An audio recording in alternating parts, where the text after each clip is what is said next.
点，快点！还有1分钟，快快快！往第一排坐，第一排，第一排，第一排。还有这儿正中间有2个，对，哎，对。那边第2排补上，对，前面第1排还差1个，这边差1个，右侧差1个，还缺1个月华，那边缺1个人，那边右侧缺1个人，尽快尽快。哎，那边过去一个小，哎，怎么又走了1个呢？灯光黑，1分钟准备，请大家把手机关闭。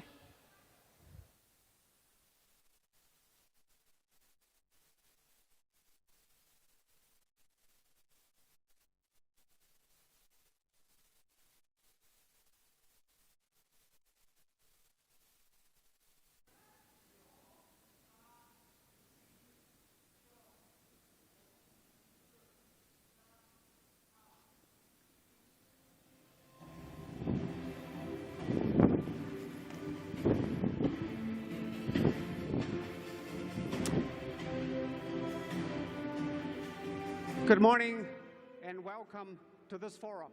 With the goal of strengthening global communication and foster dialogues between different civilizations, we've organized a forum, Civilizations and Cultures, Exchanges and Communications, in order to find a viable way to promote dialogues between different civilizations. And very honored to be joined by representatives from international organizations, culture experts, and also influencers. And this forum is organized by CGTN. I'm an anchor of CGTN. So a warm welcome to everybody who's joining us online and offline. And now I'd like to take the opportunity to introduce my guests attending this morning's discussions. And they are Michela Geraci, former Undersecretary of State at the Italian Ministry of Economic Development. Hi. And we have Min Qiang, Distinguished Professor at the Capital Normal University, a research fellow who has been very well versed in cross-cultural communications. Welcome. Mr. David Batosh, Professor at Beijing Foreign Studies University. I know David for quite a long time. He has been very familiar with the Chinese culture and has been introducing the Chinese culture to the rest of the world. Thank you. And we have Goran Dudovic, Croatian archaeologist and historian.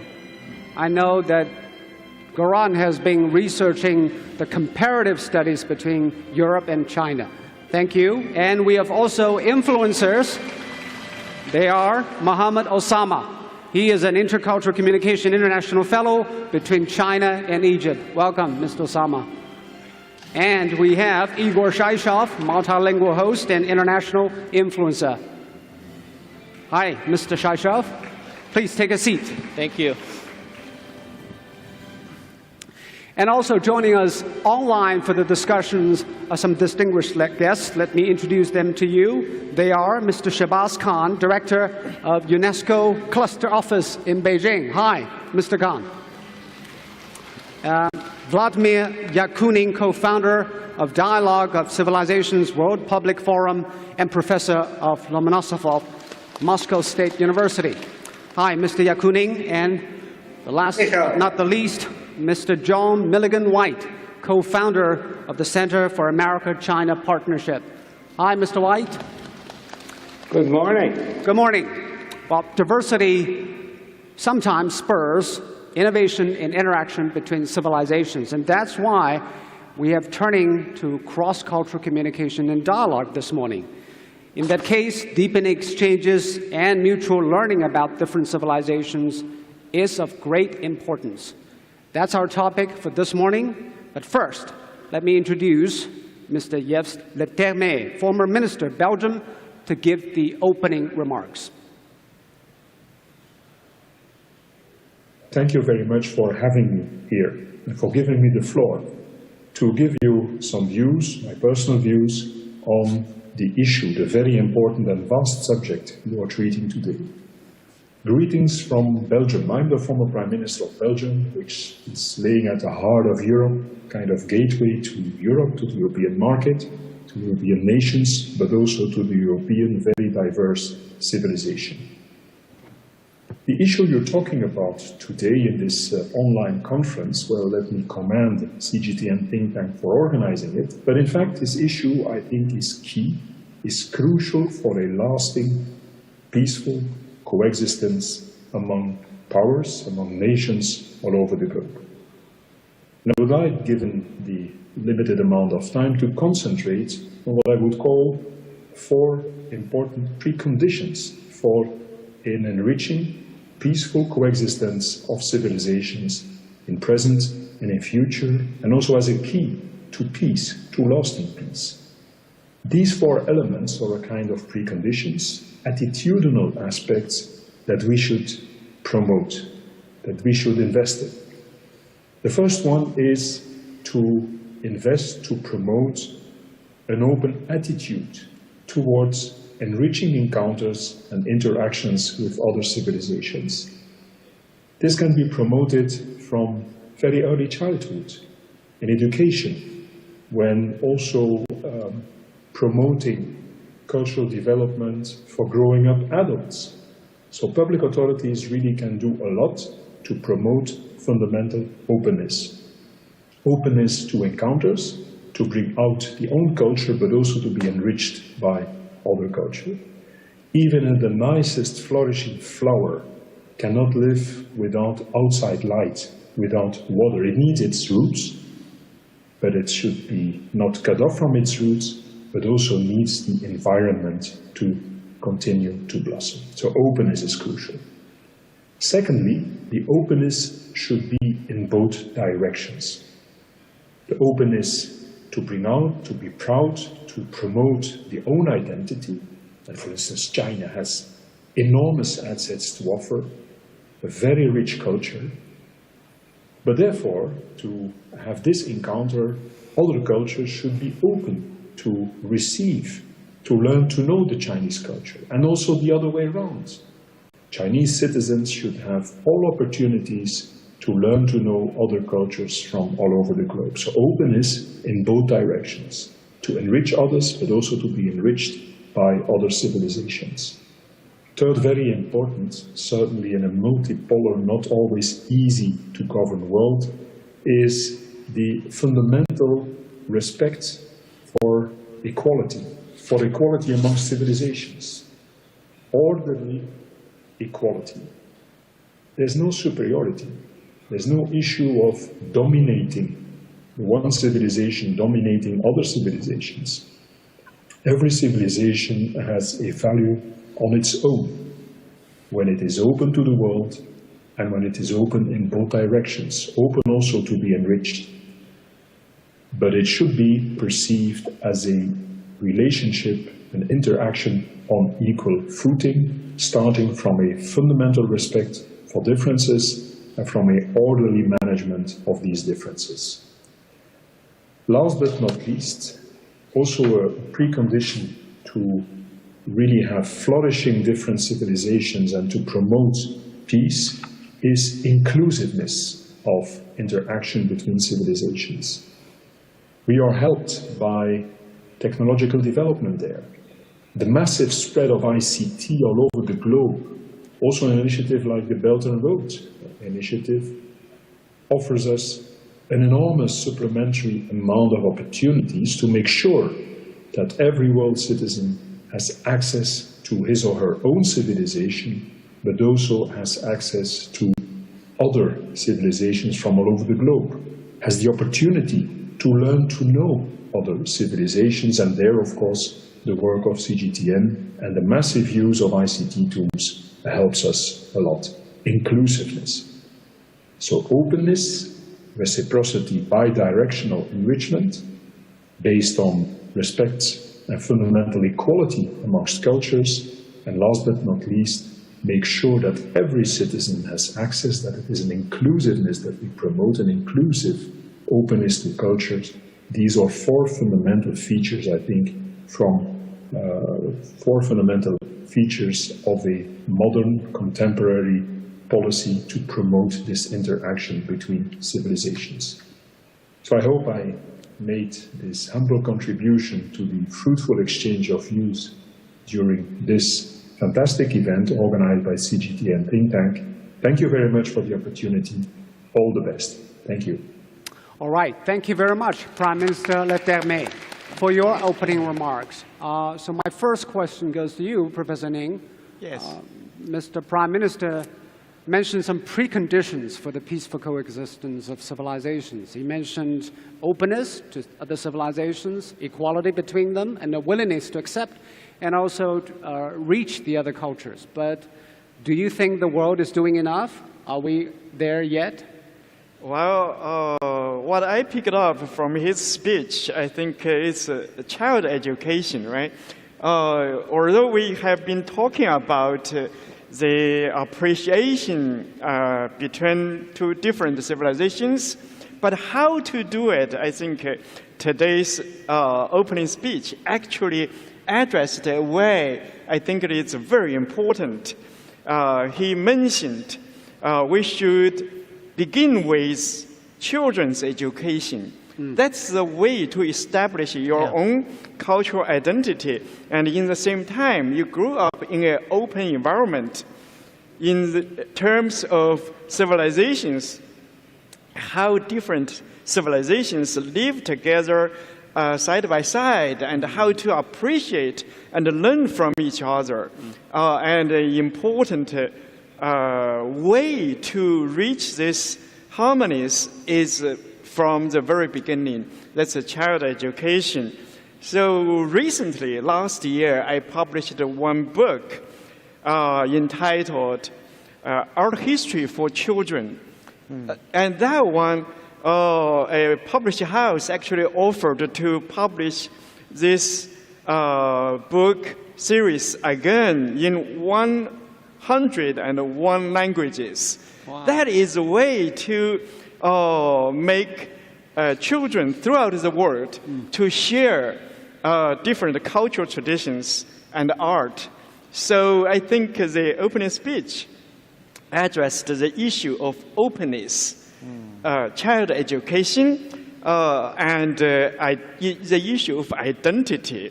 Yes, of course, the coexistence and the flourishing of different civilizations should be the normal condition for the world. Instead of confrontation or conflict, we would promote a coexistence and a harmonious, particularly the appreciation between civilizations.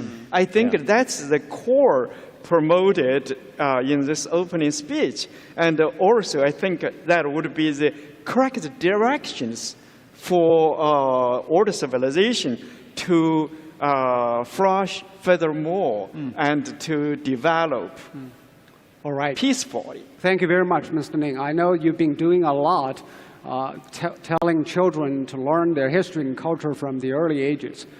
Thank you very much. Mr. Khan, I know the UNESCO has been dedicated to preserving cultures around the world, but obviously some civilizations have the same origin, but they sometimes split apart and even run into conflict. So how do you assess your work, UNESCO, in making better cultural understanding?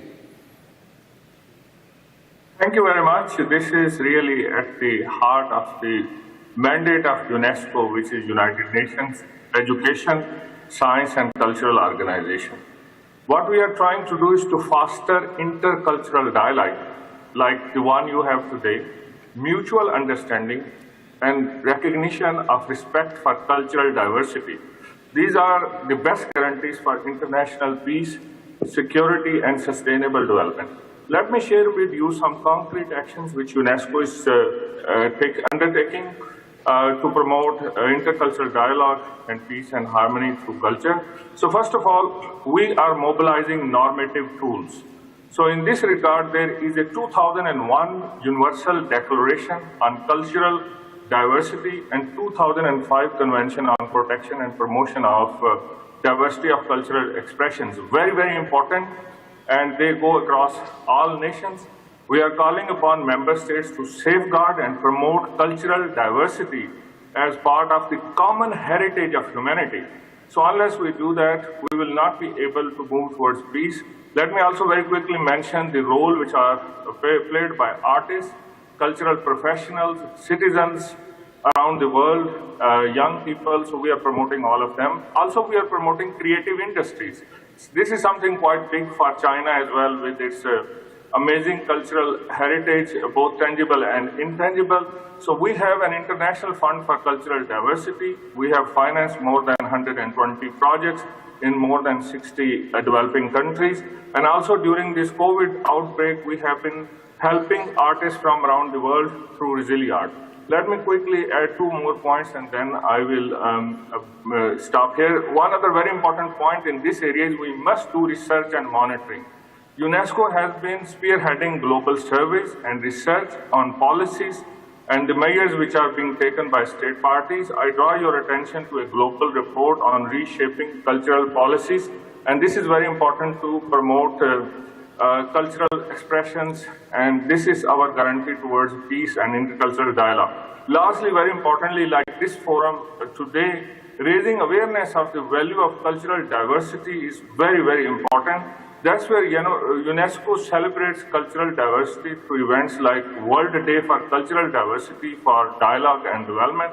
It is held on every 21st May. So these are some of the examples. So we are trying, right from the inception of UNESCO, to build peace through this intercultural dialogue, through promotion of education, which has been mentioned before, and through science and technology and use of ICTs. Thank you very much. All right, thank you very much, Mr. Khan. Well, cultural diversity actually happened from a long time ago. Even in Roman time, there were exchanges between China and Rome, 200 AD probably. So, Michele, you've come from Italy.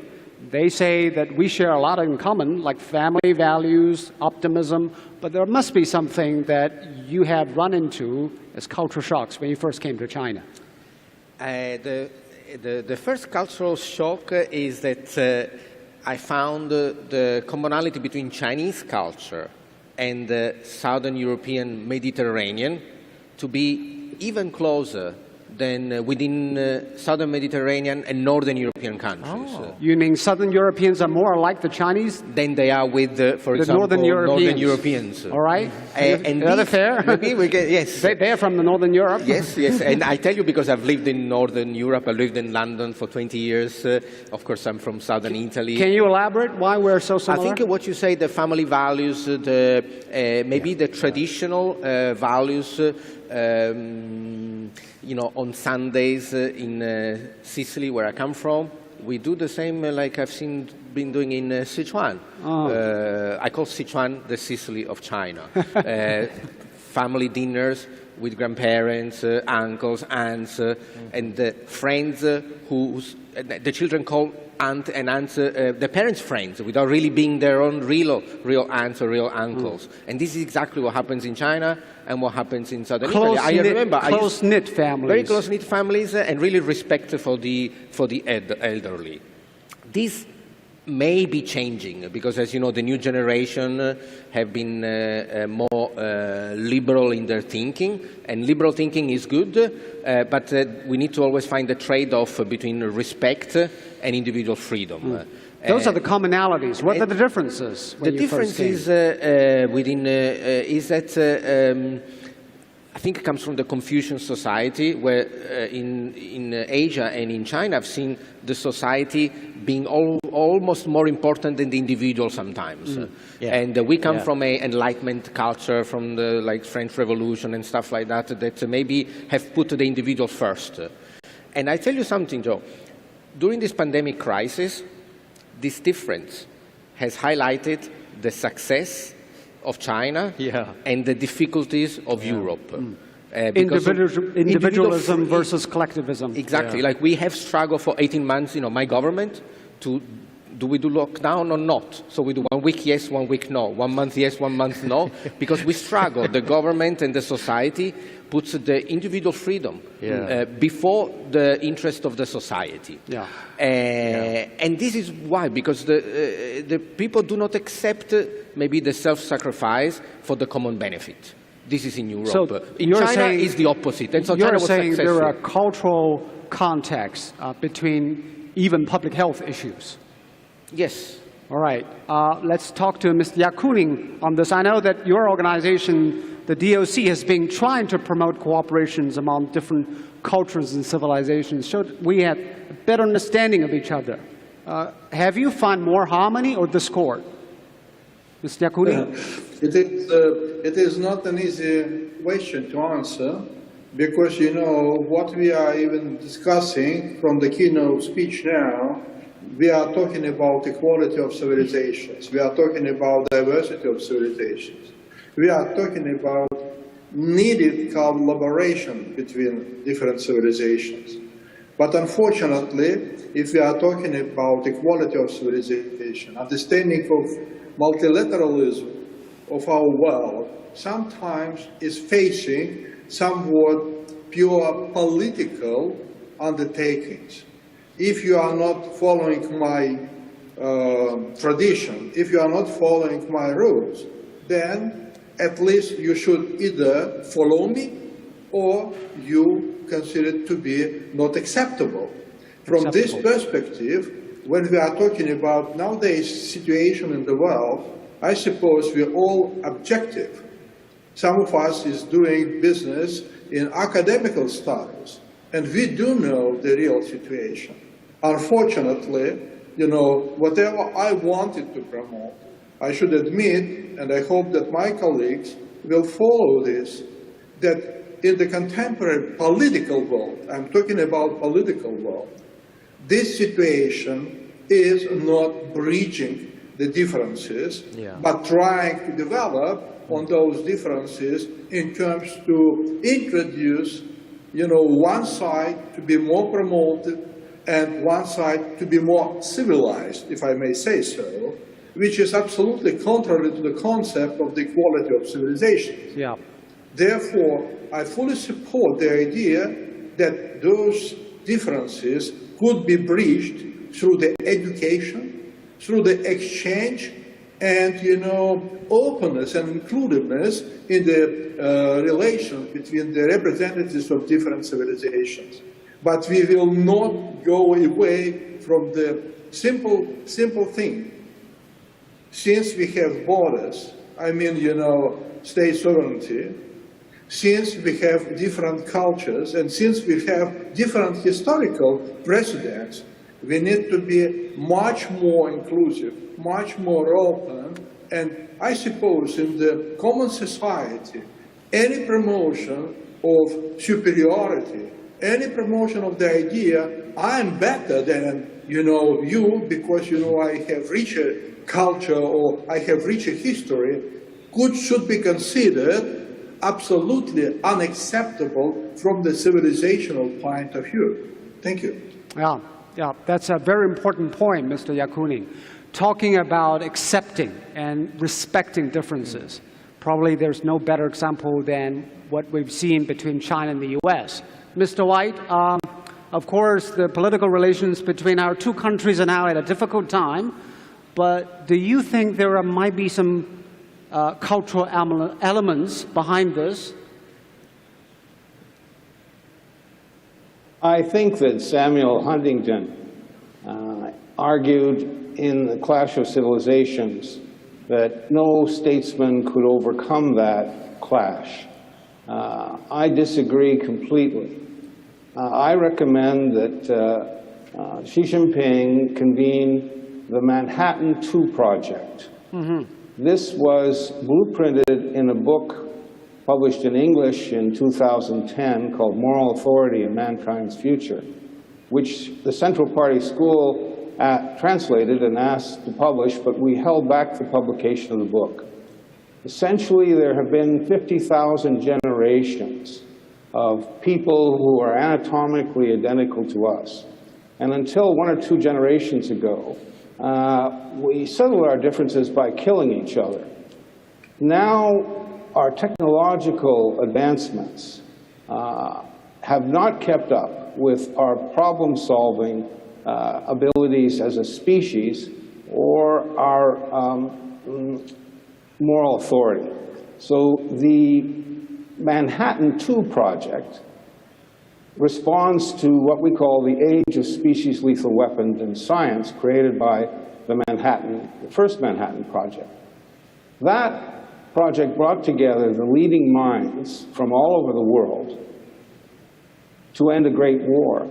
But at the same time, it made the continued existence of our species over the next 3 or 4 or 5 generations extremely unlikely. So what President Xi is uniquely equipped to do is to call upon and start a worldwide Manhattan II project, which we blueprinted in a book which we're now going to, although the Central Party School translated it 10 years ago, we felt it was premature. Now, with President Xi's leadership, I think the time is perfect. Without that, I do not think our species can survive. Wow. Huntington argued the clash of civilizations was inevitable.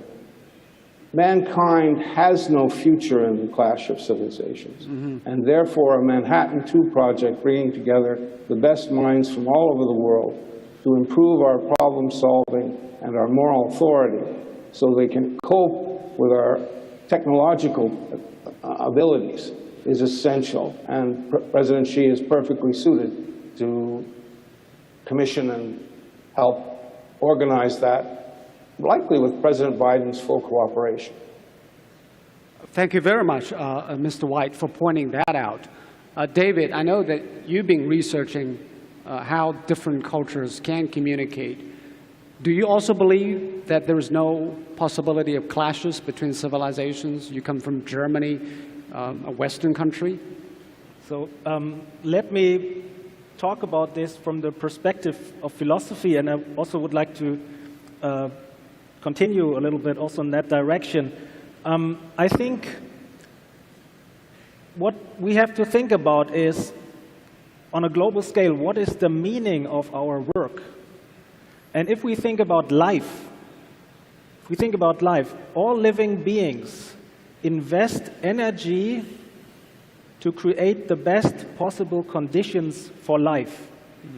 And on our plane, on the human plane, all work, I would say, all kind of work that is dedicated to that goal, to uplift life, we can call culture. So culture is about cultivating our emotions. But not just that, it's not just about arts and music, it's about cultivating our life energies, like we're going to talk about drinking culture, food culture, medicine. But it is also about technology. I would say all kinds of technologies which are furthering and uplifting cosmic or global planetary life are part of culture. Also sciences, also philosophies who tend in that direction are part of that striving. And I think in this sense, culture is universal. We are, as human beings, we are culturally living beings. The philosopher Aristotle said we are city-building living beings. But we are, I would say we are culturally living beings. We are culture beings. And despite the differences on the plane of civilization I would define as the systems of self-organization, which have grown over thousands of years. Ancient Egypt, for example, or China have civilizations which have grown over thousands of years. So you can't take that away. You cannot reduce all the civilization to one direction. There are many civilizations, like there are organs in the body. If you take out one organ, the whole system cannot work. Yeah. However, we really have to strive to, and we have to think about our work, where we're going. Why are we creating 5G? Why are we creating all these new technologies? What's the meaning? I would say the meaning should be, the shared meaning that we can think about is everything has to uplift life on this planet. But what are those forces driving us apart? Technological divergence, different political systems, aspirations, interest differences. Right. We really have to think long-term. We have to think in terms of sustainability. The short-term profit is disrupting this process of uplifting life. So it's not culture. It's not cultural. Also, there are many practices, human practices, which are not following that general goal of life to create the best possible conditions for life. And we have to think about it, and we have to correct that. And I think all over the world, there are people who are sharing this understanding of that we have to create long-term sustainability on this planet. There is no alternative. I completely agree. I never liked that idea of this crash of civilizations because it's not true. If it would be true, we wouldn't be sitting here, right? The civilizations would have crashed much earlier, maybe. Yeah. And I think the force of uplifting life, of culture, always has been stronger than this kind of the problem that humanity also inherits this self-destructive element. And but I'm really sure if we reflect about that, why we are doing things. Yeah. In long term, what's the meaning? The meaning can only be to create a long-term, sustainable global economy. That should be the overall goal, because everything else is not going to work, and we know that. We just heard that, right? It's common sense, actually. Obviously, David, you are appealing to the better angels of humanity, but some people say it's a cyclical thing. Go on. People say, well, we have seen conflicts, and then people cool down and cooperate and converge. Just one point maybe to make. I think we are in a completely new situation here. We are at how to say that? We are at a point of a big change. We are going to become a cosmic civilization. We are approaching Mars. But the problem is a big change for the better or for the worse. It has to be in the spirit of uplifting life, of creating the best possible conditions for human life, for the whole ecosystem. And we have all the knowledge. We just have to come together, and I'm optimistic. Despite the problems, you obviously are an optimist. We have to follow this principle. There was a philosopher, a German philosopher, he spoke about the principle of hope, and I think this principle of hope is inherent in life itself. Life has a telos. It has a goal. It wants to. Life doesn't want to die. Life wants to sustain itself, and we are life. So. And culture. Well, I just wonder in your uplifting theory.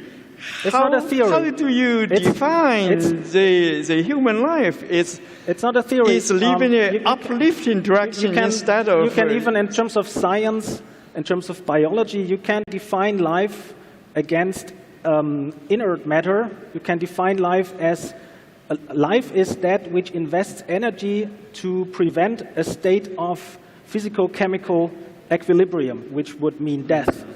That's the difference of living beings between just mere physical, non-living objects. So there is a scientific basis for what I'm saying. It's not just talk. There is. That has to be created in a Manhattan II project. Human nature is the problem. Genetic engineering is the solution. Yeah. Go ahead. You mentioned Manhattan II project, Mr. White. The problem basically is that over 50,000 generations, we developed problem-solving and inter-civilization skills, which lacked the technology enabling us to destroy ourselves. So we need President Xi to commission a new Manhattan project, which brings together the best minds from many disciplines all over the world to figure out how we can improve our problem-solving and our intelligence sufficiently so that we can have a collaboration of civilizations. That is, President Xi is ideally suited to that. The blueprint for it has already been translated by the Central Party School in 2010. We published it in English at that time, but we felt we needed to wait for the right time in history and the right leader of China and the right leader of the United States in President Biden and President Xi. I think that's the key. Do you think China can find the willing partner from the U.S.? Are they really want to join us as equal partner? I'm absolutely certain you can, because it is obvious to basically China has 4 times the population of the United States. Its economy is going to, the size of its economy is going to correspond to the ratio of the 2 populations. It's not possible to imagine a global economy that is viable, according to Lawrence Summers, a leading American, if the United States economy is half the size of the world's largest economy. So those are sort of the short-term issues that have to be solved in the next 30 years. But we will not be around in 2 or 3 generations unless there is a Manhattan II project that looks into the re-engineering of human nature, which our science is now, it's now occurring. So it will either be re-engineered to create more Hitlers or re-engineered to create more Deng Xiaopings. All right, I still want your take on this, Garan. You study history, where we are historically in terms of civilization convergence and divergence. Yeah, we are now at the moment of changing of civilizations, because nowadays I think that we cannot speak about civilizations in plural, that we can speak in civilization as a singular, because we have so many global problems, including disasters like those pandemic or climate changes, in one hand. In another hand, the issues of technological rise and the robots and the cyborgs and other parts. And on the third hand, the issue of extraterrestrial life, including space race, universe explorations, and other things. So from all this perspective, I think that the world should be one civilization, and it will be one civilization. Of course, one civilization including coexistence of plurality, not one as dominating one idea or one power or one part of the world, but a coexistence, because we are speaking in the globalized world. And today we can find the same brands in every part of the world. We can eat the similar or same food. And even it is a very good term, globalization, where the global companies change their products to attract the local people. So they add something new. So they are aware of this, but we are all part of one civilization, one world. So my perspective is that at the moment this transformation should go to more cooperation. So instead of clash, I will use coexistence and cooperation. Now, Mohammed, probably you are a good example. You come from Egypt, but you now live and work in China and also do a lot of content creations cross-culture. Can you share some of your experiences of how different civilizations meet? Actually, it's like I've been living in China here for 10 years now. I'm always working on culture exchange. And let me take the culture exchange to grassroots, because that's the area that I'm really focusing on. Okay, let me tell you how I started this. Actually, at the beginning, or the early beginning, I studied Chinese language. It's like that was my major. And when you study like a foreign language, you start to have like some foreign friends. And then when you communicate with your friends, it's like you always have this situation that like other foreign friends misunderstand your culture, or maybe he doesn't know your culture. At the very beginning, I was very young. Can you give me one example how they misunderstood you? Like maybe people think I'm from Egypt. Are you guys go to work riding camels, maybe? Or some stuff like that. Do you? Not really. Yeah, my camel is outside, by the way. Yeah, it's like sometimes you have this kind of situation. So at the very beginning, maybe I was like just very early in the 20 years old, I used to get angry, actually. It's like, yes, and at that time, I think, okay, every time if I have faced this situation, I will get angry. So like every time I get angry, that's not like really good. I will be angry all the time. So I should change the angry like energy to something else. And that would take me to, okay, I should be quiet, and I should like every time I have this kind of like situation, maybe I should joke about it. It's like when you joke, people like get you easily. People understand you. And I think the era we are living in now, despite all the problem we have, like still very good. Because we have all this technology, like everyone, you don't need to be influencer, or someone who's very important to share your thoughts with people. Like anyone, like just you have the responsibility. When you talk with your friends, like we are living in a very like small world now. Like everyone travel, everyone, even if you cannot travel, you still can go online, you can meet people, like you can have friends, you do some trade, like you are meeting foreigners. So like, as an influencer, what kind of influence you have done to people both here in China and Egypt about each other's culture? Since I live in China and I'm from Egypt, I think two countries are being here like since forever. Like we have a really long history, which make the two cultures and countries are very mysterious.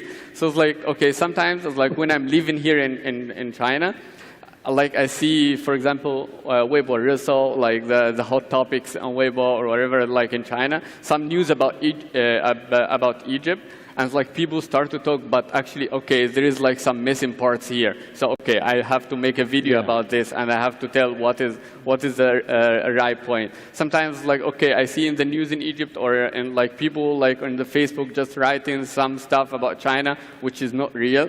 Like for example, like very recently there was like this Long March rocket, like that, like people in Egypt. The booster like, fell off to the earth. like many people just in Egypt start to writing all the time, like what's going on? Like the rocket is flying, it will come anytime. But when I look in China here in the online, there is nothing such like this. So I start, okay, I have to do something because I'm here. So I start to write stuff like maybe people knowing what is the right thing, like maybe talk with like the media in Egypt, like, and that's what I'm enjoying doing now. Yes. I want your take on what just Mohammed said, the stereotypes about some cultures. For example, people think of Islamists as something that they would regard extremist in their thinking, which is obviously not correct. But when they are talking about Chinese, there's also some stereotypes associated. It's very prevalent. How do you overcome those stereotype bias? I tell you, in a way, the stereotype that maybe people in the West may have about China is, in a way, given by the success of China. China in 40 years has changed so much that people in the West have not caught up with. So because I know you're joking about the camels. People think in China is like China of the 60s, China of the 70s. Think of it as a pyramid of the Western population. People at but we have internet, we have television. You can read and write about China every day.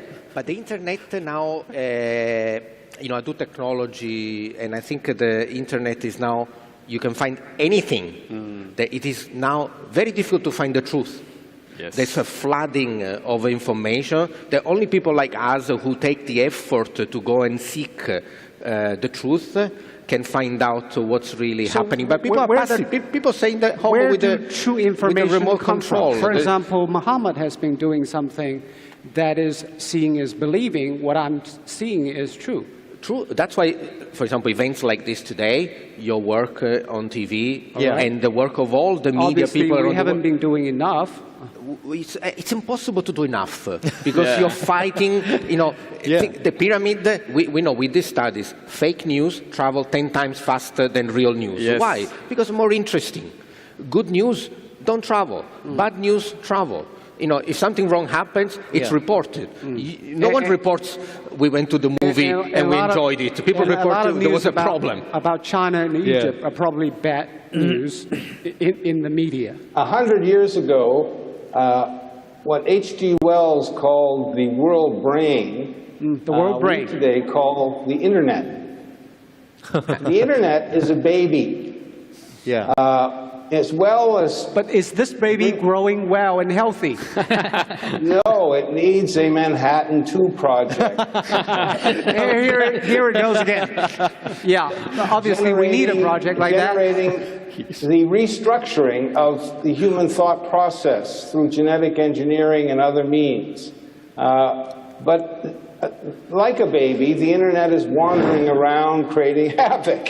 So what we need to do is to reach general agreement about the fact that the use of genetic engineering should appeal to our better angels. And that can only be achieved if people like President Xi and other world leaders decide to move it in that direction. Genetic engineering left to commercial development will really increase inequality and lead to our worst angels ruling the world and ending us as a species. Mr. Ning, as a professor researching this, what do you think the Chinese probably should do more in terms of communicating our cultures, making it more accessible to other parts of the world? That's right. It's not going to happen naturally or without effort of us, like educated Chinese. And I think we should find different ways, various ways, rich ways to promote, or not to promote, it needs to explain and introduce traditional China and contemporary China to the world. I think we have done just a very limited amount of cultural introduction to the whole world. Now we face a challenge of information explosion. A lot of things are spreading over the world, but what's the correct one? What's the accurate one? What's the one we really want to share with the world? That need to be designed and need to be communicated in an effective way instead of just let the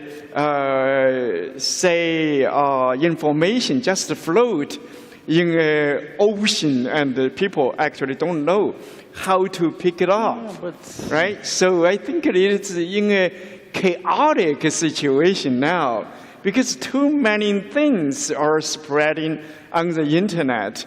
And I think we as educated Chinese, and we really need to find ways or design ways or voluntarily to think about this, to formulate good strategies to make it right.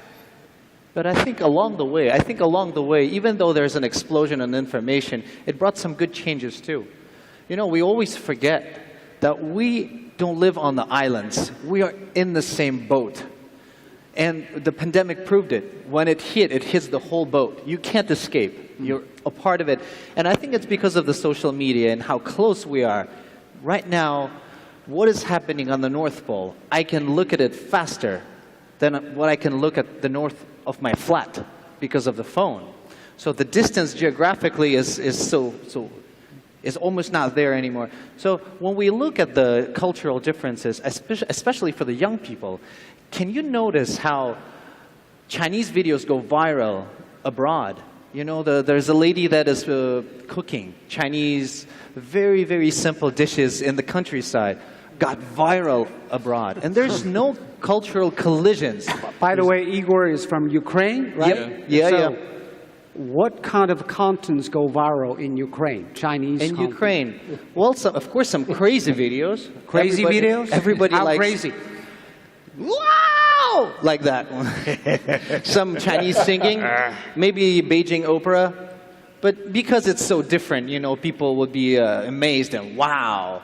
Then, of course, Chinese Kung Fu. Chinese Kung Fu. Yeah, Chinese Kung Fu. Sometimes when they fly so high, those videos get a good score. Even in Ukraine? Yes. Especially in Ukraine. Especially in Ukraine. Come on, when we grew up, we were watching Jackie Chan movies. You know, we grew up with it. And when it's backed up with good videos, yeah, we follow it. We love it. And there is a division on the higher level, I see, in politics and maybe religion and etc. But when you look at the Generation Z and when they go through the videos, they admire things that Chinese people admire here. And, of course. And I don't think there's... Actually it's like talking about like videos that go viral abroad. It's like there is like many videos that actually without no one talking, you know, just doing some stuff maybe, but like because the thing that people do in China, the same that people do in Ukraine, the same people do in Egypt. We are just like living the life, doing the same thing. So it's like it's easy to affect people when you are just not talking, actually, just like doing things.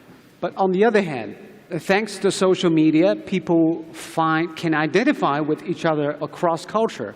But it also gives people to air their grievances or to sometimes express extreme emotions over different cultures. Yeah. There's a lot of finger pointing and even cursing words on social media because you don't understand their culture. Yeah, well, we usually look at things from our perspective. Yeah. You know, it's like, you know, first time we met Chinese people back in Ukraine, all Chinese people were always in a hurry. And we were like, what is going wrong? In a hurry? In a hurry, always very tuk, tuk, tuk, tuk, tuk, tuk, tuk. And then Because we're working hard? Working hard, yes. Well, we didn't get it at first. But when I got to China and I realized that the pace of life is just so fast, everybody is rushing, everybody is growing, everybody needs to do things, then I realized. But if you look from a Ukrainian perspective, you're like, what do you... So it's easy to misjudge people because you just look at your background. But you can't do it. But what kind of emotional response does that draw? When you're looking at people, Chinese people working very hard, is it a positive or negative for people in the West? Of course, it depends which country you come from. It's divisive. The lazy people in the West, The lazy people. we have many, like in every country, they would say, damn, how do I compete with them? And so, Do they feel threatened or do they feel incentivized? no, they feel threatened because they don't want to change their lazy behavior to say, I need to compete with the people. You come to China. We hope you rest as well. You have to explain to the shops in Italy. They open from 9 to 1, then they close from 1 to 4. And they open from 4 to 7:30. It's very hard for shopkeeper in Italy to understand that they need to compete with the shop in Huahailu in Shanghai. They open from 10 in the morning to 10 in the evening. I can identify with that because wherever I go at noon, I can't find a shop open in Italy. You can't. That's very strange to me. So what do you have to tell them? You have to tell them, guys, the shift of economic is moving to Asia. These are your new friends, also your competitors. So now you have to keep open all day. So the people say, They don't well feel very good about that. They don't feel very good. However, there is another group of the society, those who are more incentivized, let's say the more active ones, that they do feel, like you say, the incentive to do better. And that creates positive competition. But of course, that breaks the society into those two groups. Those who are ready to accept and take as a positive, and maybe we who are here from many countries in the world belong to the group that feel the excitement to be challenged. But the other people, like I said, they stay home with the remote control. The biggest decision they have to make over the day is to push number 1 or number 2 channel. That's it. And this is 80% of the population. Yeah, it's not small, probably the majority. And that is the problem with social media. But I would also like to add something, because I think I'm from Germany. In my opinion, Chinese life is not just about keeping the pace in a super fast environment. I think Chinese people also have developed wonderful ways of relaxation that we do not know about in the West. For example, you can get massage if you have worked a lot. Okay, you are saying the Chinese also have a lot of fun. I would say in China there are many facets. Like in every culture, every civilization, we have to look at the diversity of practices in China and in other civilizations. And there are actually more touching points sometimes than we would imagine. Like, for example, Chinese food, coming together at a round table in a relaxed state, talking business, right? Or if you have a neck pain, you go to the Chinese massage, the Chinese medicine tradition. The Taoist tradition has so many introduced so many features which are nurturing life. So it's not China is very fast, that's true. Chinese people are very compassionate about work, that's true. That's maybe also due to Confucian backgrounds and other work ethics, Moist. There are other schools, there's not just Confucianism. There's Mojia, there's Nongjia, there's the agricultural tradition of ancient China, which is also about nurturing life. And But there's also Taoist traditions. There is the Buddhist philosophy. There are so many aspects, and I think we have to start to look at all civilizations in that that respect. And then we have to, if we study that, if we study all civilizations, all their cultures, all their modes of refinement, I would define culture as refinement, getting better at things, innovate. If we study that, then we can pick out the useful elements of the traditions. We can create new products by fusing, by synthesizing ideas, designs, food, tastes from all over the world, from Egypt, from Germany, from China, creating new taste, new product. I think that's the future. And mediated by new technologies. The essence driving evolution is diversity. Ironically, the essence of Chinese culture is harmony, and the essence of the American culture, I would suggest, is respect for the rights and opinions of others. If China lives up to its own ideals of seeking harmony, and if the United States lives up to the moral authority of its ideals of tolerating the rights and opinions of others, then the world will work. And so, I think are you suggesting, Mr. White, that both Chinese and the Americans are not truly living the ideals they promote? I don't think anybody is living the ideals that they promote, with the exception of perhaps Nelson Mandela and Mahatma Gandhi and Abraham Lincoln, etc. But I am very impressed with Xi Jinping's living the ideals that he has manifested since his childhood. If you read his 203 papers he wrote as a minor official in 1989 and 1990, he is saying then the same things he's saying as the leader of one of the world's leading countries. And Mr. Khan, I want your take on social media's role of promoting better understanding. Are we using social media smartly? I think to some extent it's not perfect. China's culture is so diverse, both tangible and intangible, and especially its living culture. So to some extent, short videos and those platforms which are promoting short videos, they are progressing well. But overall, if we think about the greater use of social media and also the element of fake news which is mentioned there, and also making sure that we are looking into the right kind of information, the use of internet, and also linguistic diversity. So China's story is not known to the outside world from the point of view of the cultural diversity and the amazing part of tradition. Also in China, I would say there are 14 creative cities which not many people know. There are more than 50 World Heritage Sites not many people know. There are 1,372 intangible cultural heritage elements. So we need a lot more of use of social media, and the role of the television and the power of youth, that needs to be brought together. That's an element where we all have to contribute for preserving culture, but also looking into the future together with the technology, with education, by bringing the merger of these special elements which are useful for the whole world towards peace and sustainable development. Wow. Mr. Yakuning, your take, because social media, some people say, has its own life. Like Igor mentioned that sometimes crazy stuff get a lot of points, a lot of likes. But how can we do it more wholesomely? Yes. With your permission, one step back. Listen, we are talking about dialogue of civilizations. And you know, of course, I'm fully in favor of the assumption that in far, far future, possibly we can talk about the united civilization of the Earth, meaning the humane civilization. But so far we are talking about the composition of these global civilizations, and it consists of many civilizations. And you know, I would like to suggest somewhat a little bit maybe provocative approach. Though, you know, I'm joking that I'm clinical optimist. But, clinical optimist.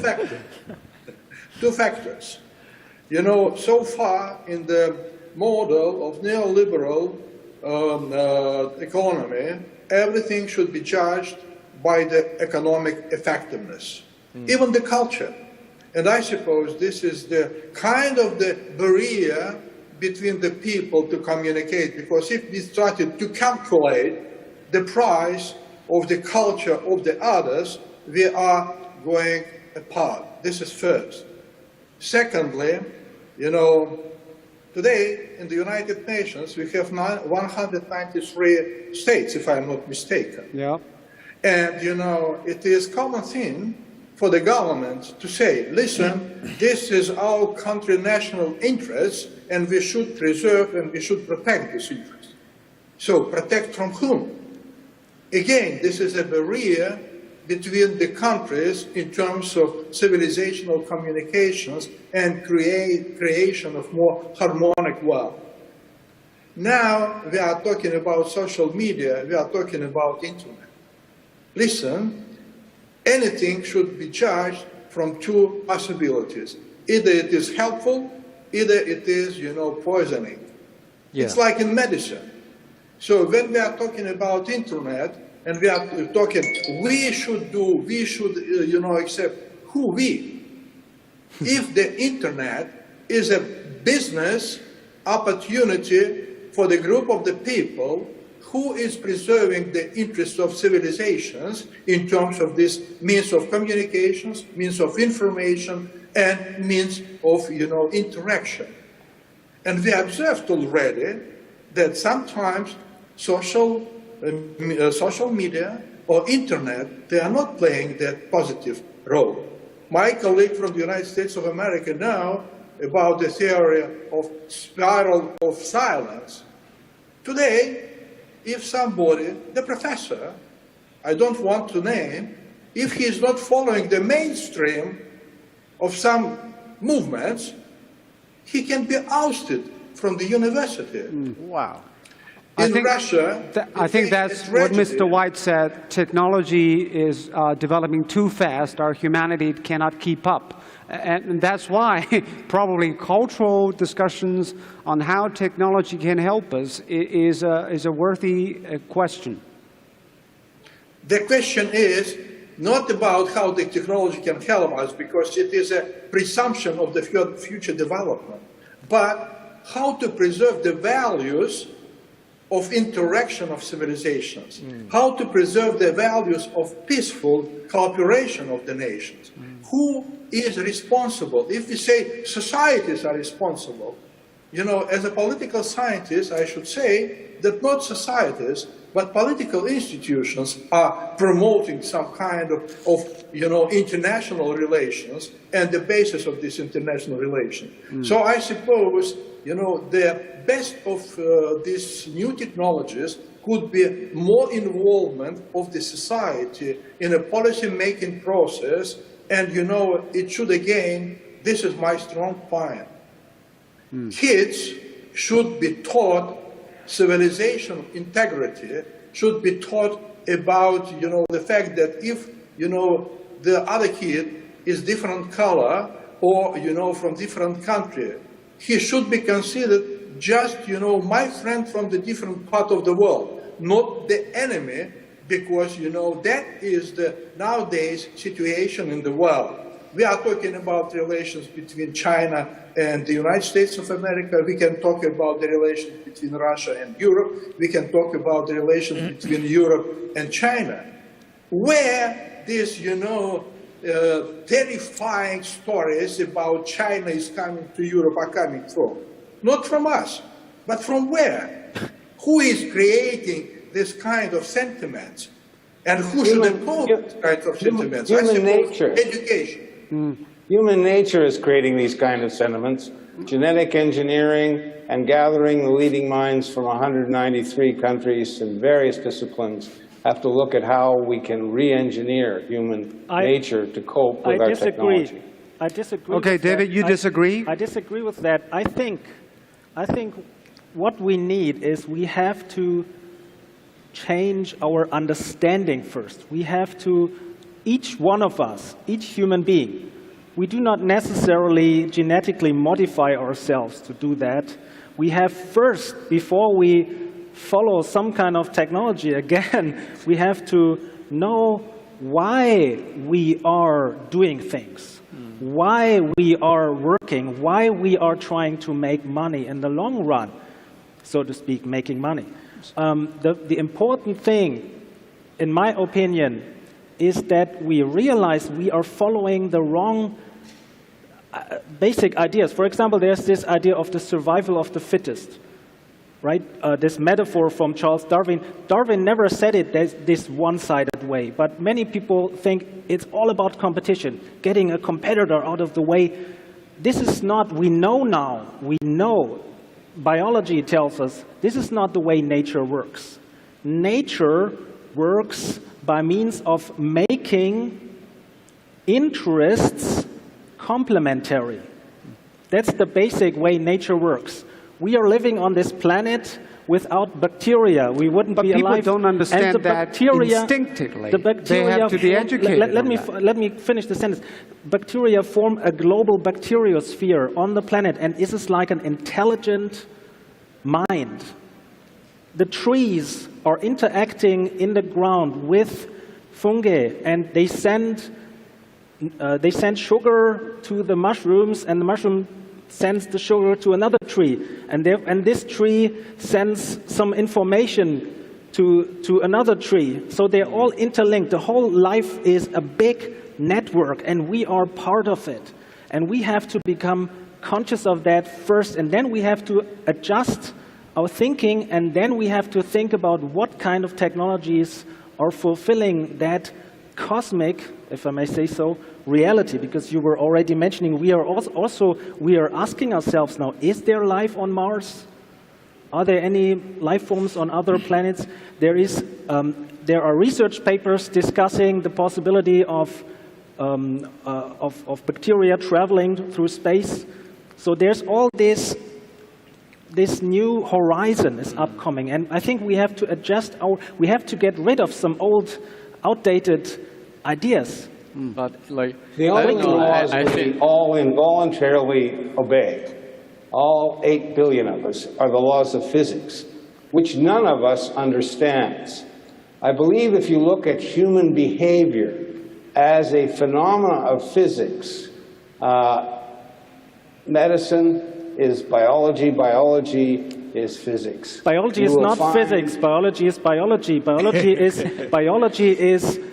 looking at the laws of life. Laws of physics. We all involuntarily obey. We don't understand biology.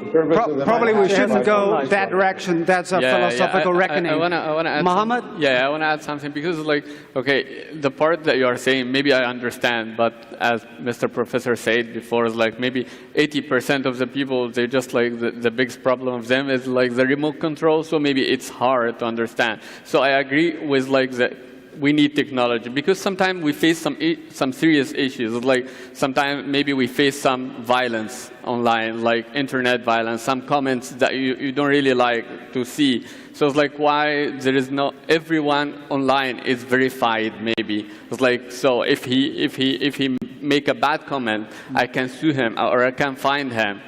Yes. This is especially worse in the year of COVID. Let's talk about the pandemic's effect on human dialogues across different civilizations. Michaela, do you think in the year 2021, 2020, people understand different cultures better or worse? It seems we're blaming each other more than we are praising each other for their efforts. When societies or government fail, they need to find a monster to blame. Scapegoat. A scapegoat. If there is no monster, you cannot be the hero. So you have to create a monster so that you rise to save your people. So some countries have cooperated with each other. They didn't need to have this monster to reinforce their domestic strength. Some other countries instead may be weaker internally, they needed to find this external scapegoat. The scapegoat must be someone else. And it's better if the someone else... And by weak nation, you mean? I cannot talk about, as a politician, I cannot talk about other countries, the government strength or weaknesses. I can only analyze the results. I do not judge them. Every country chooses their leaders. But it is indeed the problem that we talk here about. It seems that we all agree that we need to communicate, to do better things. And this is a cross-country discussion. With people from Egypt, Ukraine, and so on. But I think the problem is vertical, within the country. So maybe the people and the governments and the institutions within the country also have a conflict. So we don't only have a cross-country conflict, but we also have a vertical conflict within institutions within the same country. Maybe, we have friends from America, maybe within the United States, within Italy, we have some people that would lend a hand to China, and maybe there are some people that would not like, because the interest in country can be misaligned. And this is the real challenge that we do face, not just go geographically far, but also within our own cities, vertically up and down. And this is the biggest one, because I don't think everyone has an interest in solving cross-cultural differences. No. And so if these people who don't have an interest dominate the debate, the discourse, then those 80% people who are lazy watching changing channel, they just receive what they're fed.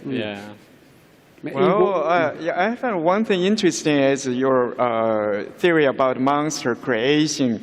In fact, I think the pandemic actually revealed the human basics, right? Even like a giant, the Americans, they also get sick.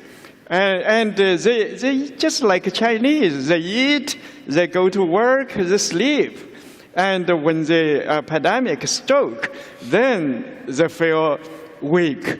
And they feel just everybody almost the same. You have to face birth, you have to face sickness and poverty or whatever. I think a human experience is almost the same. The pandemic actually provides a kind of situation. Everybody just goes naked, right? You are a human being, and you will get sick. And when you are sick, you're not a giant anymore. You die. That's true. So that's enlightenment, right? Everybody dies. Everybody gets sick, and everybody needs food.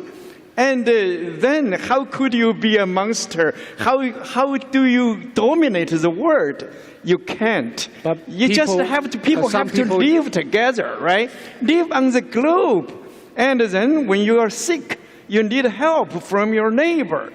Neighboring country, neighbor just next door, right? I think the pandemic issue actually revealed the reality of a human being. And then you avoid this kind of misunderstanding.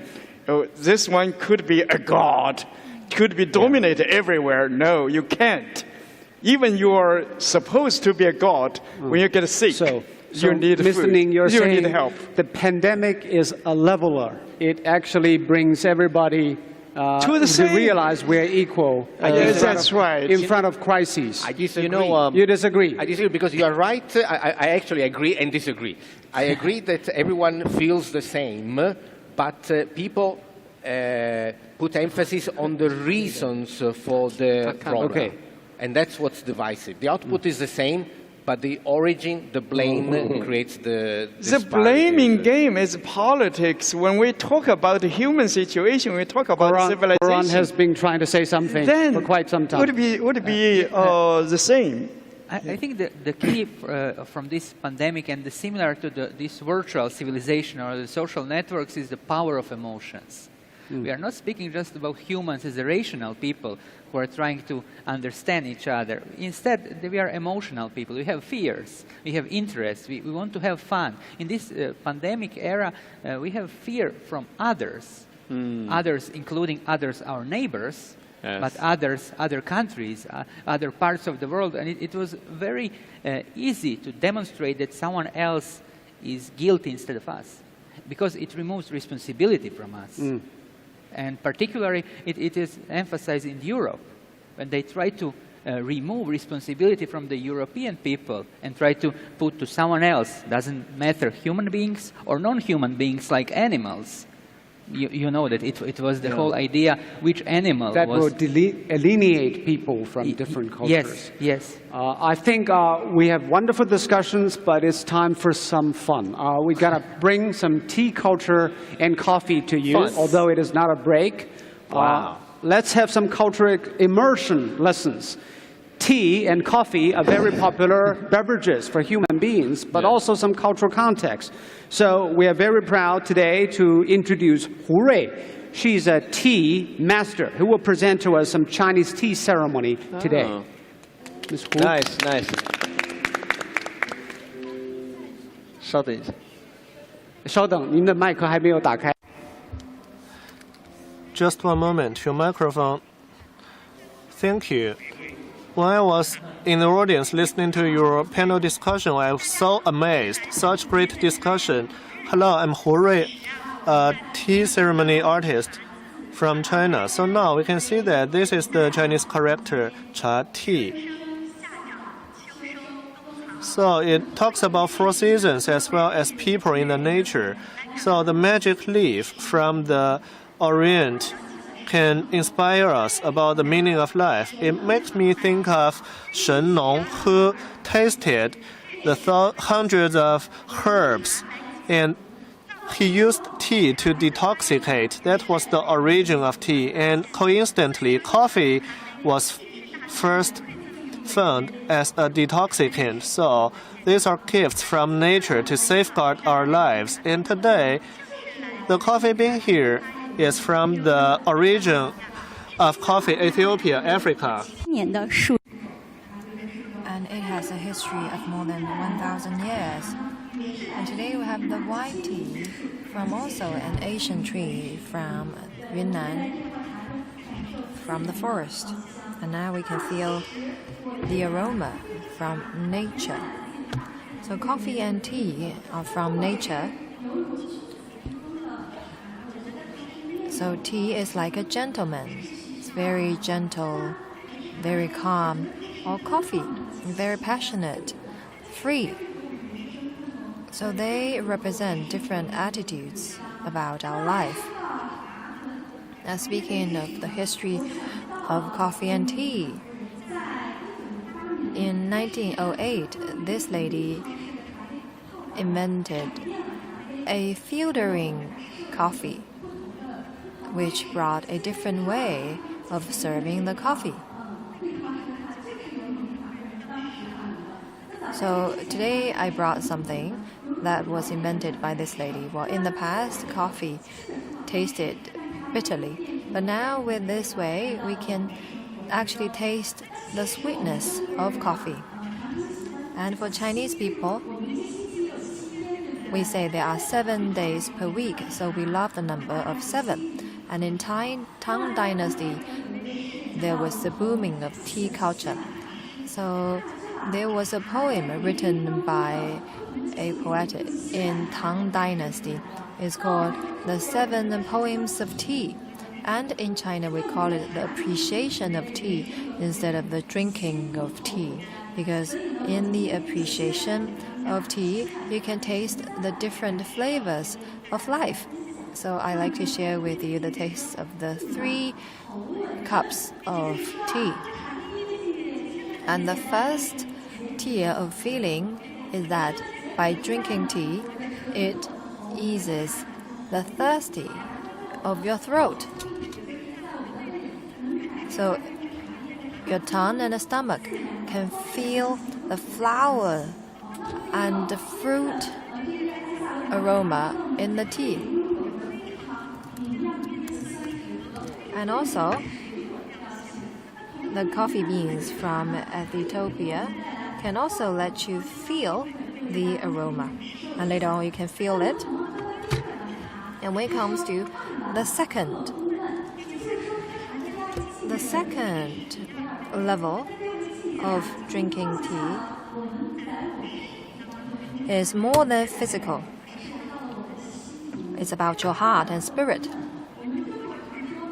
The second taste of the tea brings you different feeling about your life.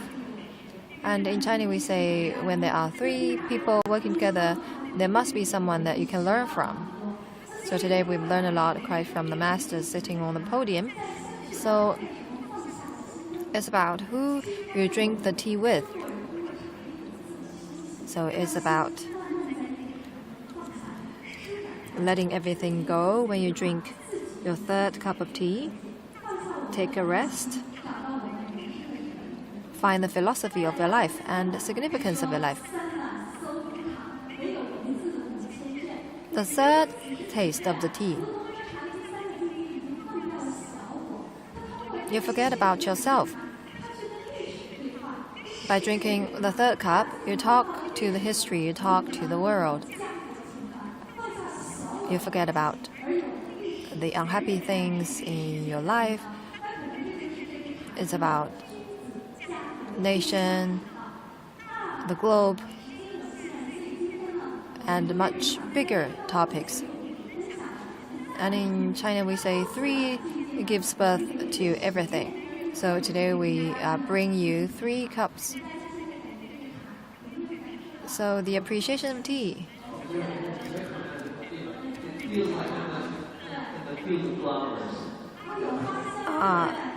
The feel fragrance of flowers. We brought the tea from Xishuangbanna of Yunnan. Now speaking of coffee, the coffee history is also very charming. The picture here is a small coffee shop, and it was the first coffee shop in the world. And now, in China, since when tea started to be appreciated by people? And today we have a dark red emerald pottery, the sand-fired pot. As you can see, we have a painting here, painted by Zhao Yong from Ming Dynasty. And it's about the tea master in Ming Dynasty. Because speaking of China's tea, it's about mountain, water, moon, trees, etc. And the music we are hearing right now. And now there are a lot of tea shops in China. A couple of days ago, I enjoyed tea in a tea shop in Wuxi. For example, as you can see here, Balzac mentioned, "I could not live or work without the aroma of coffee." And this is a book. And the author Hemingway spent most of his time in a coffee shop, and the old man and the sea. So for Chinese people, the tea is so important. Like the great poet mentioned that the tea is more than like rice, meat, vegetables of our life. It is about art. And there is a poem written by him saying that the tea is like beautiful ladies. Because when we drink tea, it's not only about how the tea tastes, it's also about how the tea appears, just like the dancing of ladies. And in 3,500 years ago, the Duke of Zhou used tea as a very important ceremony object to sacrifice to the heaven, sacrifice to the earth. And in China, well, if you come to my home, I will bring you a cup of coffee and a cup of tea. So in the confused, or in this fusion era, it is in people's life. And in China, we have a lot of coffee shops and a lot of tea shops around the corner. Okay, either it be coffee or tea. Today is the 20th of May, and tomorrow is 21st of May, International Tea Day. And in Turkey, they say, if you drink a cup of tea from me, I will remember you for the next 4 decades. So coffee and tea, today expressing our blessings to all of you. Thank you, Madam Wu. Thank you for your coffee and tea. Thank you so much. I'm a tea person. You're a tea person. But you, Mohammed? Both. Both? Yeah. Both. I like tea. I like tea better. Tea. David? I would say this was very, very meaningful. What? It reminded me of something. What it is? In German, tea is tea, which is from Fujianhua. It's from De, it's from a Fujian dialect. Fujian dialect. We in our language, we adopted a word from southern China. Yes. And likewise, coffee is from Ethiopia, I guess. And it has this fascinating history from all over the world, to Western Asia, then also to Southeast Asia, and now there's also coffee culture on Hainan, Chinese island of Hainan. Since the 1950s, there's a really good coffee which is grown there. And the German composer Beethoven, he wouldn't have been able to compose his symphonies without drinking coffee a lot at night. He was composing at night and drank a lot of coffee. So we see here there's so much connection already in the past. It reminds us this example, simple example, chocolate as well. It's a Nahuatl word. Chocolate, the word chocolate is from Mesoamerica. It's an Aztec word, chocolate. It reminds us that actually, even in our language, in these practices, we are intertwined. Yeah. The letter K, now in China you use the letter K, the alphabet, Latin alphabet, goes back to ancient Egypt in the long run. You're 100% correct, because the history of those beverages is also the history of cross-cultural communications. Right. Where it originated, how it is traded to other parts, how it integrated. The traders bring knowledge and expertise. Silk Road to Italy. Even in Xinjiang, not new. I heard the word pizza comes from a Uyghur language. Say it again? I just went to Xinjiang. You went to Xinjiang? And of course they have naan bread as one of the staple foods. Oh, I love it. And the story I was told by the friends there in Tulofan is that the word pizza that we have in Italy comes from a Uyghur local language. You mean your pizza came from Uyghur? Yes, because in Uyghur, pisun means the food is not cooked yet. But who copied whom? It doesn't really matter. Okay. That's the exchange. But it seems that when Marco Polo was there, he heard the word Pisuan in Uyghur. The context is that Xinjiang used to be a very important hub of the Asian Silk Road, connecting the West with the East. That's why there are a lot of different stories of cultural exchanges happening there. There were Italian people in Hangzhou in the 14th century. There are gravestones of Italian women written in Latin letters. So the history is there. We just have to become conscious of it. Mostly we have forgotten it. And I think this is why the Generation Z, right, and the millennials. Marco Polo. Yeah, and we have to teach and educate the kids. It's not just for social media, even also at school. Learning languages, studying foreign literature, foreign music, listening to Indian classical music can help you to understand European Western music better, and Chinese classical ancient music. And I think we have to raise that awareness that we are actually always existing in these patterns of exchange and mutual, beneficial, mutual growth of economies, of culture. It's very difficult because even we that have the luck to live in China and can go back to our country and explain these things, I can tell people maybe pizza comes from a Uyghur language, or maybe not. We have a hard time to explain it to people. Yeah. I mean, Marco Polo, when he went back to Venice from nobody believed him. He was not like, welcome, so please tell us what you saw. People didn't believe him. Still now they don't believe he went. He went to prison. So it is harder to transmit because there is always the barrier of I haven't seen it, I don't trust you. And that's why, unfortunately, during this COVID, we had to stop all the travel, the tourism, the exchange of students, professors, and this is really the big challenge. In 2022, we want to really bring it back to full flow, because it is via continuous exchange that we can dominate the initial preconceived ideas. Because it is impossible to tell.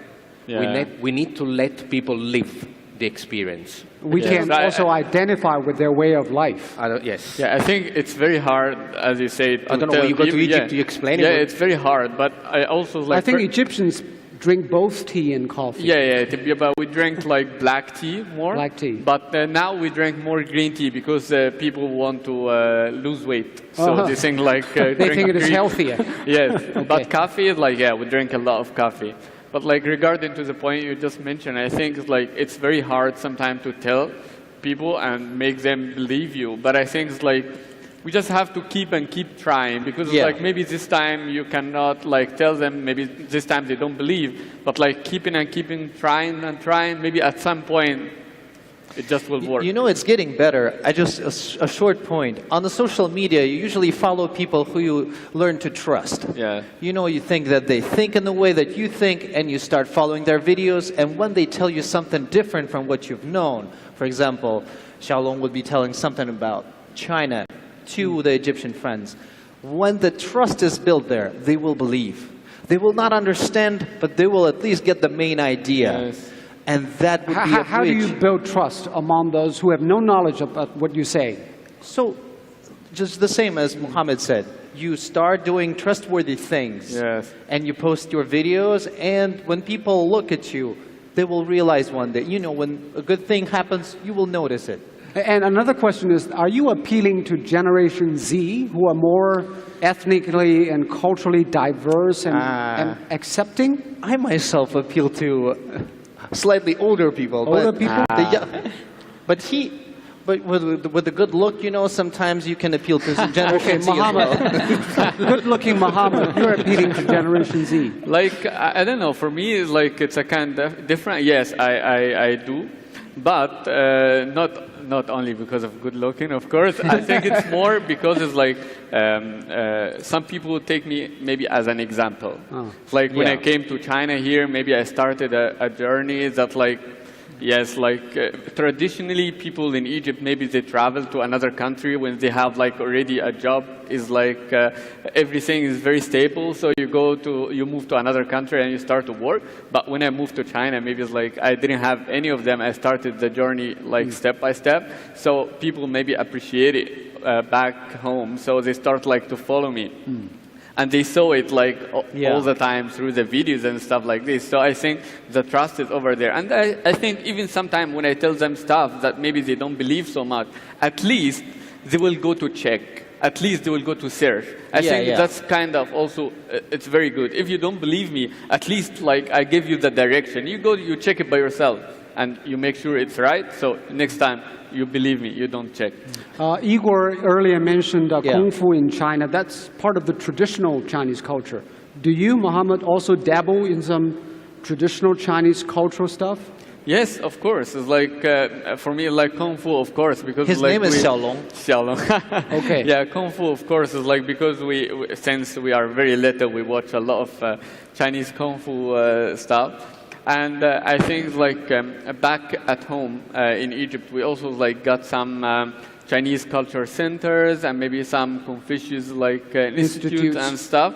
So it's like even I have like many friends in Egypt that they don't study Mandarin, but at the same time they go to they are very interested in the culture. So there is some event in the Chinese Culture Center. They go to watch like every Wednesday there is a movie. What are those events usually? Yeah. What kind of events? Like every week, every day there is like events in Cairo, Chinese Culture Center. I mean, what do they show? Maybe every Wednesday. Calligraphy? Yeah, every Wednesday there is a movie, Chinese movie. For example. Like there is some wushu events. There is like some culture exchange like events, like some ceremonies. Food, some like... what kind of turnout usually there is? Yes. How many people show up? I think many, yes. Many, yes. I remember. I remember like last time I back to Egypt.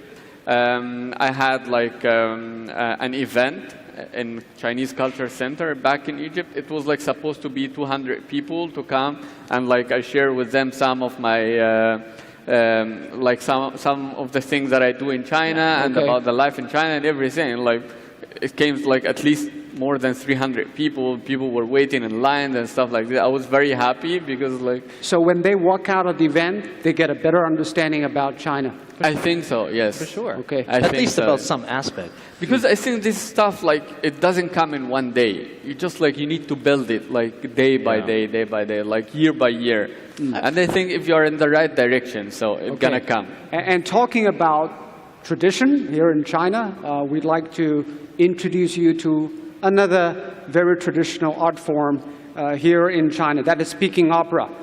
We've invited a master, Mr. Chen Junjie. He will show us some Peking opera. Chen Shimei's beheading case. Zha Mei'an. He is a Peking opera artist and national first-class actor. 谢谢陈老师给我们表演一段铡美案。是我们的荣幸。It is my pleasure.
前看端详，上写着秦香莲32岁的壮骨当朝，驸马郎齐秦王啊马皇上，未婚男儿赵东闯，杀气良心丧的鼻子寒气，在庙堂奖状之下，只在这业绩大堂上。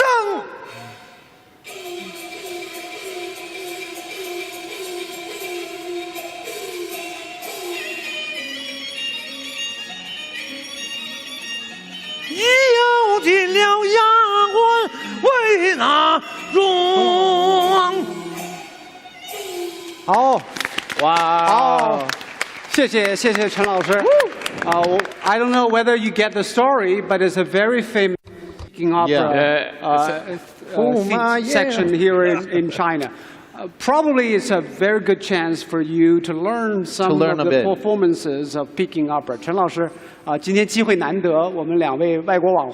So today, these two cultural influencers from outside China want to learn some basics about Peking opera from you. So this is the shenma. And this is a move. And after some cultural modification, this is the single shenma. This is the double shenma. So let me show you this move. When you are on the stage, you make a fist, but not a tight one. These are like 2 tiger palms. And then you stand, your feet position are like this, and your body upright like this. And then raise your left hand, make an empty fist, and then open your arm, and then move with your elbow and this hand up, stare at your hand, open your hand, open your arm, push. Push with both of your arms. Yeah. Good. Very good.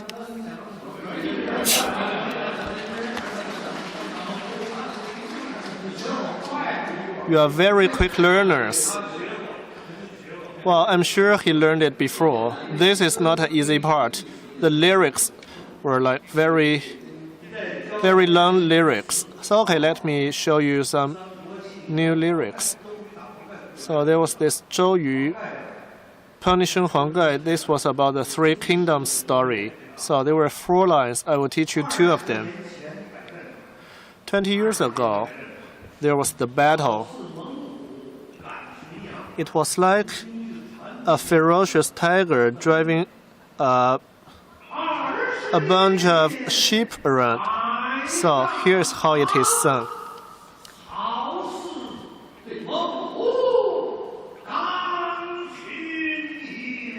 The battle 20 years ago is like a ferocious tiger versus a group of sheep. Yeah, so try it, please.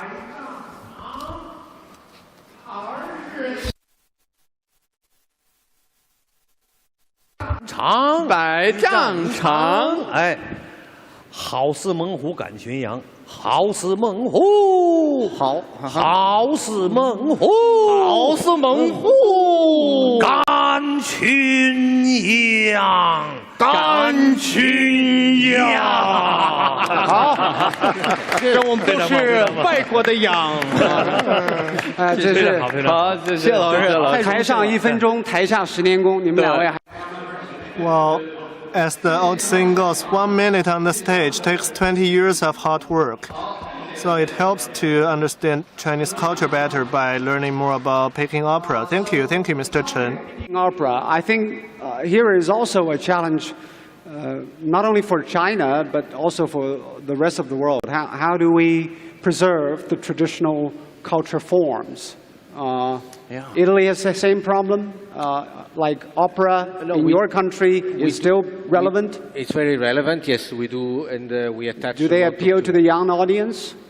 More and more, because it has a status of highly cultural, and so people do feel the same pull. For Peking opera same for here. Peking opera here, and we try to mix tradition with technology. This is always the thing that we do both in culture and in products, fashion, manufacturing. So this is how our country works. So we have a long history like China, and we try to bring the tradition mixed with the technology. So we do a little bit of online. So we try to dissipate a little bit this cultural heritage to the young people. They use other means, and so that keeps the tradition alive. So you have tried some tricks and performances. What would be the traditional culture's appeal to you, the young people?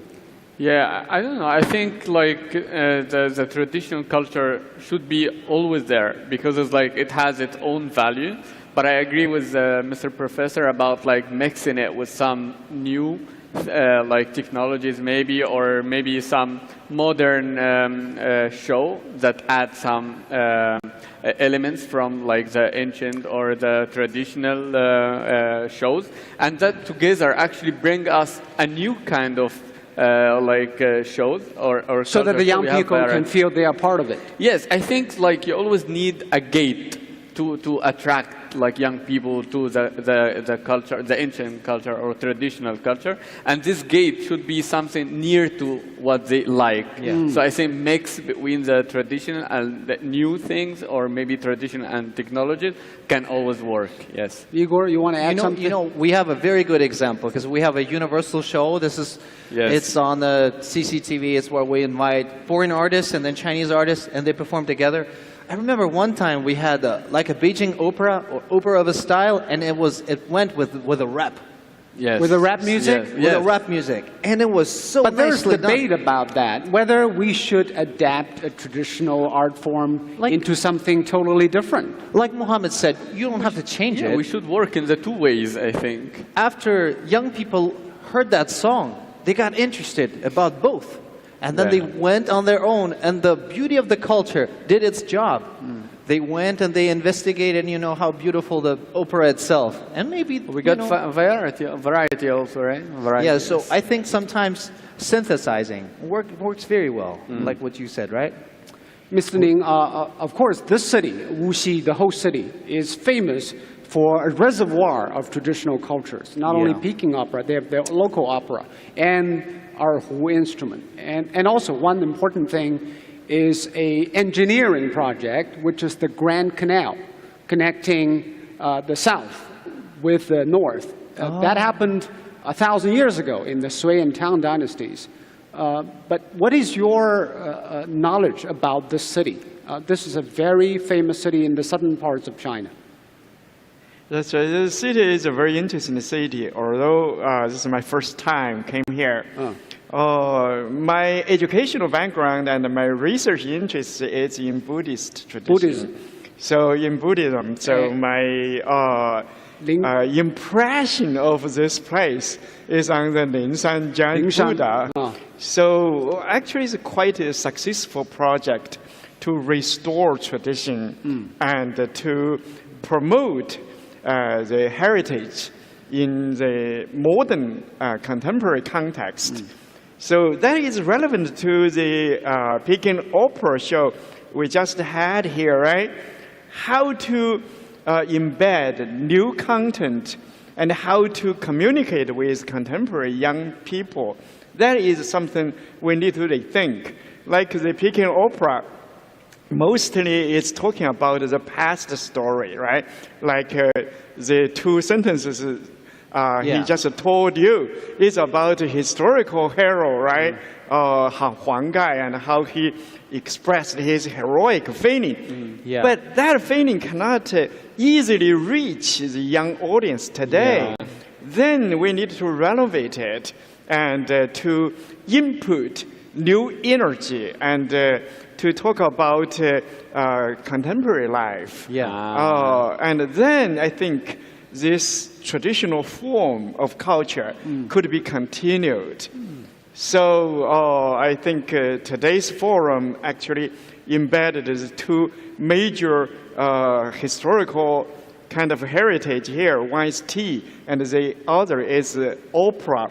Opera is not just a Peking opera issue, but a lot of local opera traditions. They have a local opera, Xiju, here in Wuxi. So Wuxi has a long tradition of opera creation and performance. So we talk about cultural heritage at a historical city like Wuxi. I think it's it's a moment to refresh our interest and our memory about you earlier the past. Mentioned Buddhism. Actually, Buddhism first flourished in northern parts of China because thanks to the Grand Canal that connecting the south and north, it then moved all the way to the south, to here, Wuxi, and along the Yangtze rivers. And that also shows how culture spread through human engineering projects. Well, one example, you mentioned what we do with Italian opera. During 2 years ago, President Xi and the First Lady Peng Liyuan, they came to Italy. So we organized a private show. That's what you get when you're the president what of the China. show is about? With Bocelli. With Bocelli. And so what did we do? I think it was also the desire of President Xi and his wife, because Bocelli, like Pavarotti, they moved the opera from the traditional style into more pop. So famous songs like O Sole Mio, which is an Italian song, has been... Isn't that just the traditional ones? O Sole Mio? O Sole Mio is the traditional opera. But the way they were singing appeals more to the younger generation. Pavarotti was holding concerts in stadium, not in the opera house anymore. And Bocelli's famous song is, I think, Vivo per Lei and others that are very famous also in China. Their performance in the time of pandemic. This was 2019, just before when President Xi came. One of the last few visits that we could organize at a higher level. But it did show that through this singing, songs and art, the two countries came together. We had a very nice evening. We can connect there. We connected because they wanted to watch the live performance. We organized it, and it was the same when our president of Italy came to China. We had the same opportunity. Again, people to people, even if high-level government, president and head of state, they are still people. And it is this that helps connect countries and individuals belonging to different areas of the world, but through music, through art, through culture, we connect. In fact, we suggested also that on the Belt and Road Initiative, it's not just about trade, it's about but we added a layer. We suggested to the Chinese government, said, why don't we just talk about the Silk Road of culture? And then later on we had the Silk Road of health, on the initiative of President Xi. So we can build a pyramid of layers. It's not just goods, it's not just containers. Probably that's better, because it will win more hearts and minds of the people along the route. I win the hearts and minds of all the people than the good-looking member friend, but each of us has their own, let's say, audience, so we can all make synergy. And David, what do you know about the city of Wuxi? I know... I would say I know something about the region more, so also the architectural style, and I know about. Actually, I have to. I have been to Suzhou before. I haven't been to Wuxi before, and I really admire the garden culture. These places for relaxation, for the regeneration of life, for getting inspired, and also these canals and this. This is a water city when you see from the air. When you descend into the airport, you see canals connecting the city, and there are still freight vessels on the water. Right, and I think this to stay with this garden culture. I think the garden is also an image that we might nurture. Garden is culture. It's the cultivation of life energies. It's where human creativity is working with nature to create an environment which is most favorable for human life, but also for other life forms. And even in ancient civilizations, not just in China, also let's take ancient Persia, for example. The garden always has been the symbol for the perfect human environment on this planet. It has been the goal of politics to create, in ancient times, a garden on earth where people,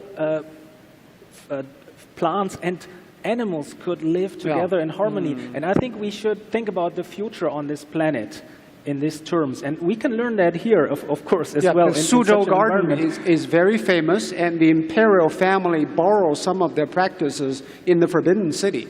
Right, exactly. And I think this whole this region here is really worth studying, and I will also study more. I have just learned some more aspects here about the Buddhist I think the architecture here actually is more transformed in Western style, like just the hotel we live here. I was thinking about this architecture as well, and I wanted to add, I think tradition does not necessarily mean that we have to conserve an old form of a last century.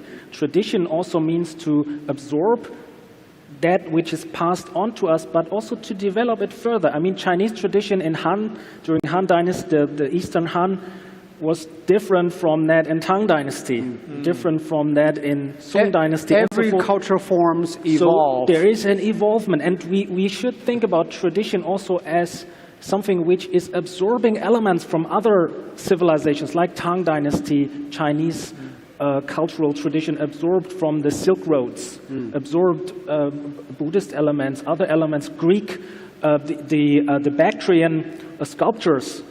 They were originally from Greece, and they had moved, and the civilization cultures have moved and morphed into Eastern directions, and so the art form of sculpture has been disseminated from Western Asia, likewise from Eastern Asia. So many elements like porcelain and other silk, of course, Silk Road. Yeah. The ancient word for the Chinese people in ancient Greece was serike, means the silk people. Or in Latin, I think it's quite similar. It's relating to silk. So it grows geographically and historically into something and I think our more differences, diversified. also some of the differences that we talk about, they are also related to place, to different places of origin, different geographic situation. In Siberia, you cannot grow crops so easily, so people adopted a nomadic lifestyle. In China, here in East Asia, you have this great opportunity to become an agriculturalist. Yeah. So it's much easier than in other places. So an agriculture-based civilization has evolved based on the idea of sustainability, regeneration. That's what we can learn from Chinese civilization, I think. The very basic aspect, regeneration. It's not about overusing things, about short-term profit. It's about letting the soil regain its strength so you can have another harvest the next year. That comes a lot from the agrarian society values. Society, the way Chinese people have nurtured their lives to have a long-term sustainability in this. That's what we can learn here. It's one of them, like ancient Egypt. Maybe there's a parallel to the Nile River. Sedentary civilization for thousands of years. And I think we have to. Yes. We can learn these aspects. I think regarding to this point is like I found too many things like in common between China and Egypt, just because like not only because they are ancient countries, also because they are agricultural societies, and that's like affect also people habits. It's like when you look like how people interact with each other in the same society, like the family point of view, Chinese in China and Egypt. You have the Nile, we have the Yellow River. Yes, they also give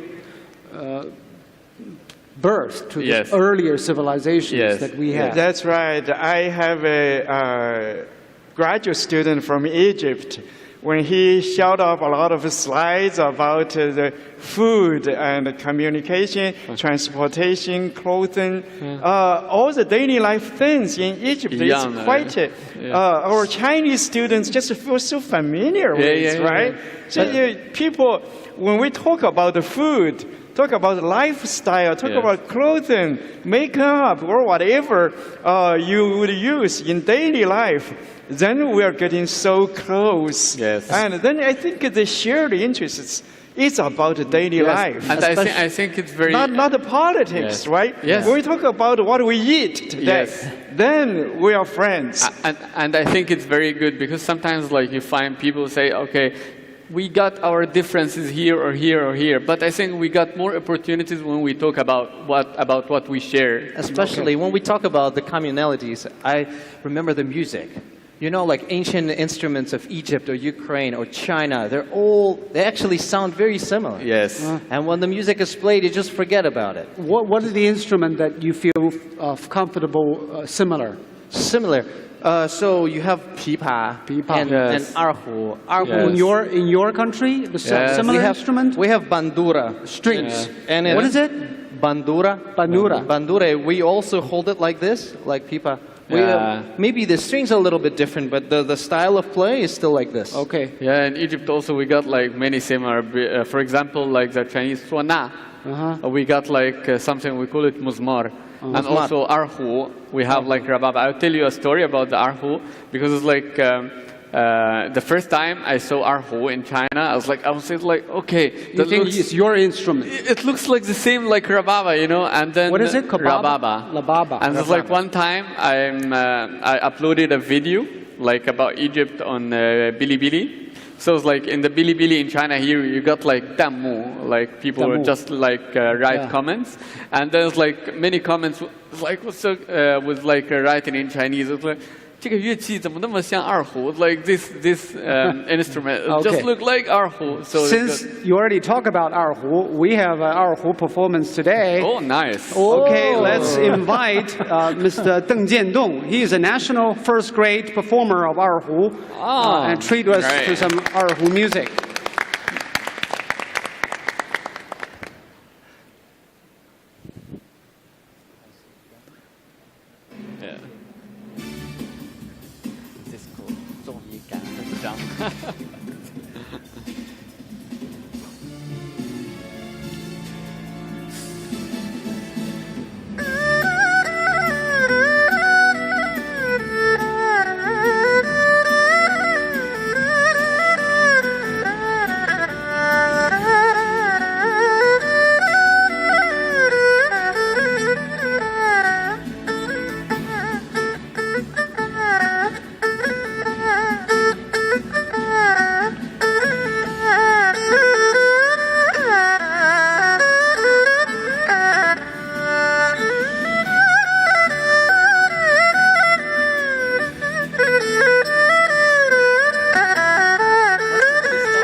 It's kind of a modern adaptation.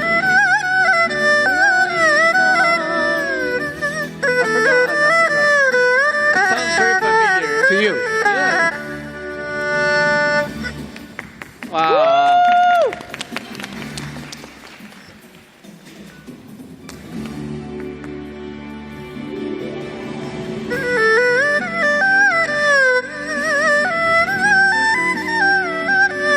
好一朵茉莉花。啊耶，茉莉花。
Like last time we were talking, I got a new one.